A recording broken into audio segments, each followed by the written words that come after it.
My name is Artem Henriksson. I'm the Executive Director of Inner Development Goals. And I think we all recognize the 17 UN Sustainable Development Goals. We recognize the beautiful logotypes, the symbols, and we all know that the world does not consist of 17 boxes or challenges, but we have agreed together, all nations, that this is what makes sense and that we want to work together on to create a more flourishing and sustainable future for all of us. The trouble is, we're moving too slowly, and it's also us, the people, who are in the way. We're not collaborating or making the changes fast enough to progress on these complex challenges. And our question was, if we have succeeded to reduce the complexity in the outer world to 17 external goals, the global goals, could we do the same thing with our interior and see if we can make sense of it in more comprehensible ways so that we can truly work on the skills and shifts that needs to happen within us individually and collectively so we can be more effective in facing the global challenges? This was our question when we created the Inner Development Goals, that is a non-for-profit open source initiative that has been working with thousands of researchers, experts, practitioners to create a framework. And we have used the same designer and the same design company that has been working with the Sustainable Development Goals has been helping us to create the logo and are now working on simplifying the 5 dimensions that we have found and 23 skills and how we can work with this on both individual, collective and government levels. So I hope that we, in these short minutes, can learn a little bit more about the framework, the Inner Development Goals framework, but also some of the tools that we have just started gathering to promote and develop these 23 skills. So the 5 dimensions, 5 big buckets, we could say, of human development that we found when we looked in phase 1 on the big survey is our relationship to ourselves, our being, how we can think better, more systemically, how we relate to ourselves, to others, and of course the world, but also how we collaborate and how we enable change and drive change. And if we dive into the first one, the relationship to self and our being, one of the skills here is the inner compass. And we know from the science of ACT, acceptance commitment training, that if we can clarify our values, it's easier for us to navigate in complex decisions and also handle stressful situations. It gives us something to give us a direction and meaning when everything else is chaotic. It helps us recover better from stress or setbacks. And the question for you is it clear for you what are your 5 to 10 most important values? Have you defined them? And are you taking actions in accordance to that? Because of course, to live in accordance to our action, to be living with integrity and authenticity, of course also involves some psychological pain. And how do we relate to that pain when we learn, when we act in the world? Are we there fully present with it? So here are some of the skills in the being section and how we relate to ourselves in change, maybe in general.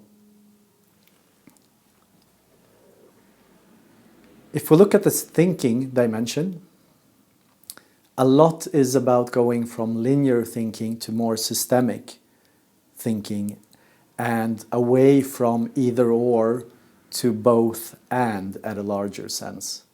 And of course it involves both critical thinking, but also seeing the system, seeing the complex relationships between the usually many factors, maybe even 20 or 30, And how can we be better at doing that and taking perspectives on the problems that we need to solve?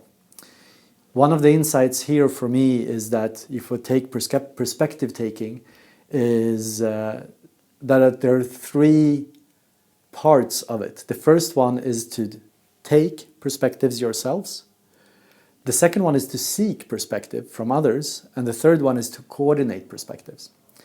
And what I learned is that perspective taking and seeking do not always correlate. Which basically means that if you're good at taking many perspectives on a problem, you might experience that you have a lot of different angles on this problem. And you will not be as prone to seek perspective or input from others. Which is, of course, quite challenging because all your perspectives will be based on your own values, on your own glasses that we all are wearing. And it's only when we start to seek perspective that we can be really effective in coordinating perspective and seeing the whole system.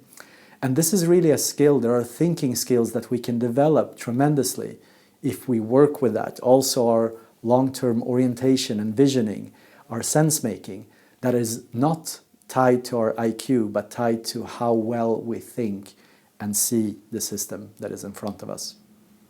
If we look at the relating category and how we care about others and the world, here we almost need to work against our human nature because we humans are problem solvers and we're many times focusing on problems and what have gone wrong or could go wrong or what others could do better. And this is sometimes leading us astray and not creating the strong and healthy relationships that we need or feel good about having. So we would, from my point of view at least, really need to work more with appreciation, gratitude, and seeing both what do I appreciate and care about in others, and giving that feedback, what we think is good and what we think works well. And there are some studies showing that the most effective leaders have a much larger percentage, maybe even 5-to-1, in how much they look at the things that are good and that they would like even more of, rather than just being critical. And of course, this also helps us with focusing on the more challenging parts that are not working so well, and empathize and feel compassion when people do something that is wrong or that is not working. And the more we can feel compassion and empathy towards ourselves and the mistakes that we make, the better we can handle that in relationship to others and not put blame, but rather see how we can solve the problems and issues that we have at hand.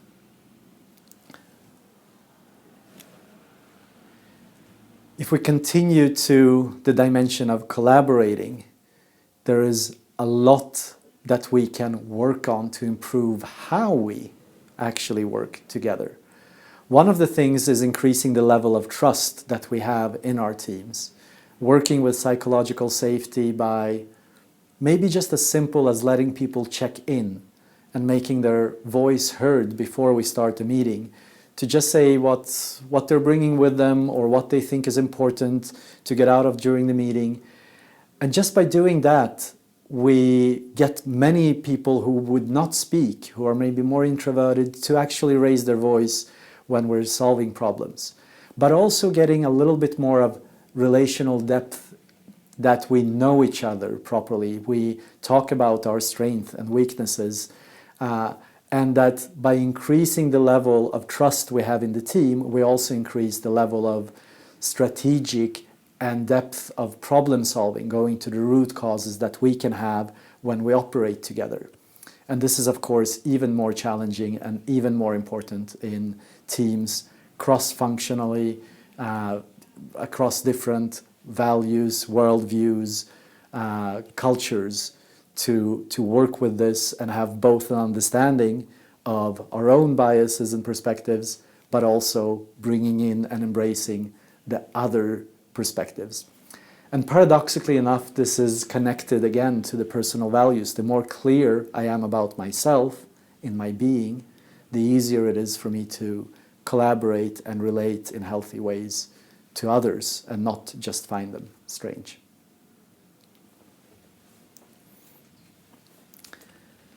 And if we look on the acting dimension, there are a few skills that we usually subscribe to individuals. And here there is an important insight that inner development does not always mean individual. We grow together, and the culture in which we're in is really, really important in how we function. If we allow ourselves to be courageous, creative, or if we feel hope and continue even when it's hard, if we have the grit, or if we give up when things get difficult. When it comes to perseverance, that I find many times hard, especially in projects with very long time horizon, a very simple tool that can help us is to both plan for what we really want to see and what are the effects if we would all not see, for example, human development as a nice add-on, but see it as the fundamental building block in healthy organizations and democracies. What would the positive effects be of this if all of us were working with these skills and integrating them? But also being realistic about the challenges and risks and what could happen, and to actually think through what can we do to avoid some of those risks or challenges in whatever initiative we're working with. But also, what can I do if some of these risks or challenges would materialize and become true? What can I do then? So not to have this abstract fear or worry, but rather have a few strategies that we have been working on. So in order to really manifest many of these skills and bring them with us in our projects, we both need to, of course, build these capacities in ourselves, but it's also a question of culture and how do we support each other in this building of skills, testing out new initiatives, and sometimes disturbing the old ways of doing things. So to summarize, we've been speaking about the 5 dimensions and 23 skills of human development. And just like we globally have agreed on the 17 UN Sustainable Development Goals, and it helps us stay engaged and work with that together collaboratively, we think that if we start working with inner development at scale, and the journey has just begun here, we can share our best methods and practices, and we can work on collaborating and identifying the ways in which we can grow and accelerate towards the Sustainable Development Goals. I invite you to join our gatherings monthly. You can find them on the web. Also our yearly summit that is in October in Stockholm. And co-create with us, give us input on the framework, on the methods, and join the journey of co-creation at innerdevelopmentgoals.org. I hope to see you there.